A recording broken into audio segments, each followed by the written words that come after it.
Great job, Nihal. Good points captured and the wonderful structure of the message. So, ఏం నేర్చుకున్నాం ఇక్కడ? One word. Viham. Wonderful. Chappu Viham. Show mercy. Great job. Give a big round of applause. ఇంత గట్టి కొడతారో ఇంత. Thank you, Viham. Thank you for being awake and learning the word of God. All right. So, the last character for this night, I would like to give an introduction. Meer pair cheppali. It's a little bit difficult, but quickly manam wrap up cheskundam. So ee character entante he is the one who will be iddar characters basically. So iddar characters pellu cheppali meeru.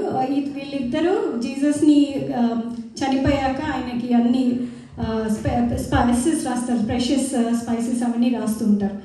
Koncham difficulty, but you can try. Cheppochu. Who are these two characters? ఆయన సమాధి ఆయన Jesus కోసం ఇచ్చేస్తాడు. Arimathea Joseph, number one. Wonderful. Thank you, Rashekar. And the other one is Nicodemus. Great job. All right. So I would like to welcome Suhas over here and share his thoughts. Please give a round of applause to Suhas.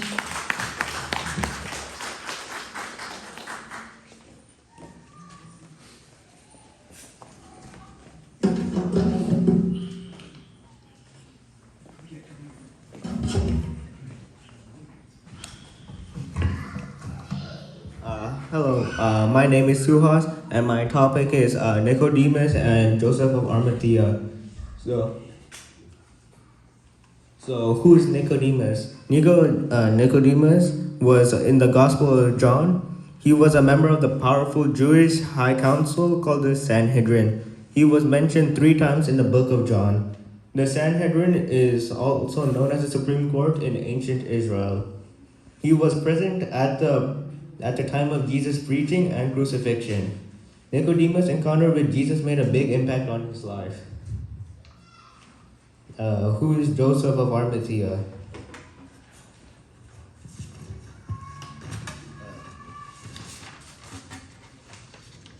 Joseph of Arimathea was a biblical figure who played an important role in the burial of Jesus Christ. He is called Joseph of Arimathea because he came from the Judean town of Arimathea.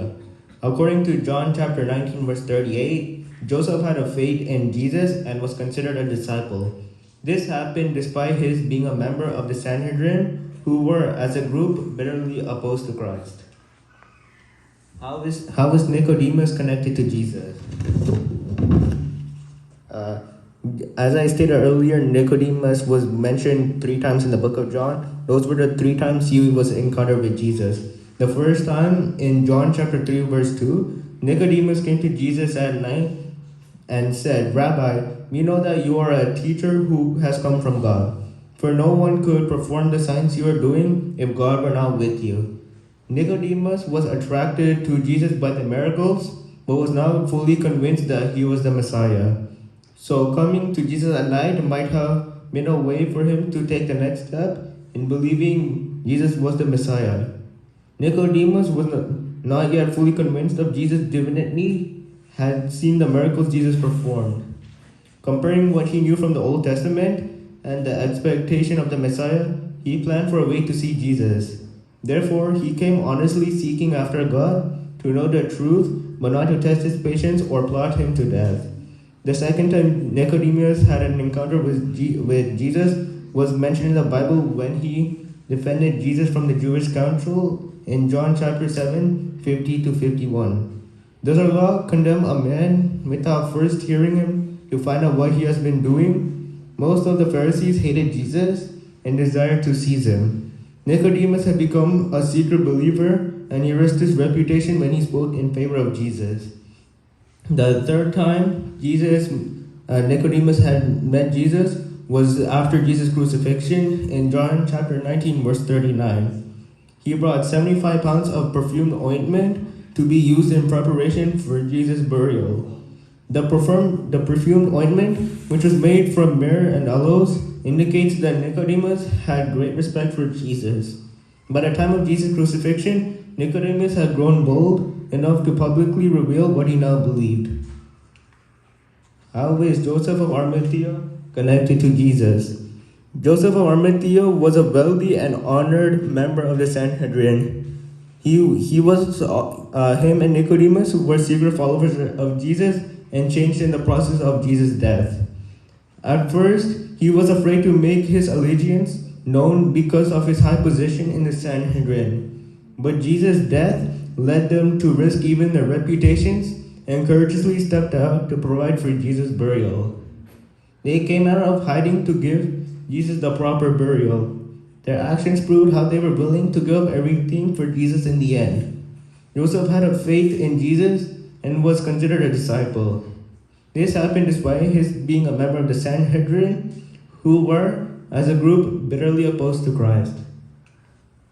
What changes did Nicodemus make in his life when he observed Jesus?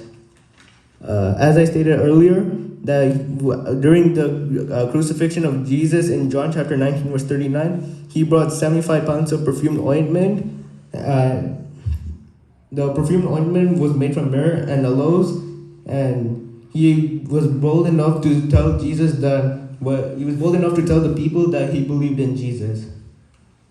What changes did Joseph of Arimathea make?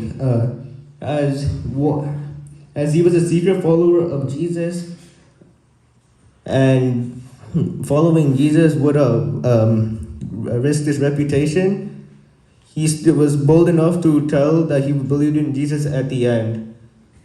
His actions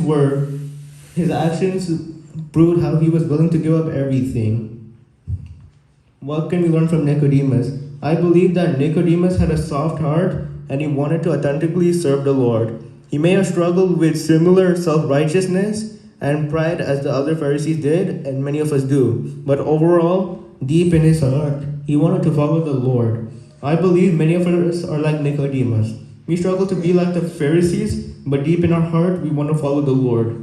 And like Nicodemus, we too can break away from our Pharisee-like qualities and wholeheartedly follow the Lord.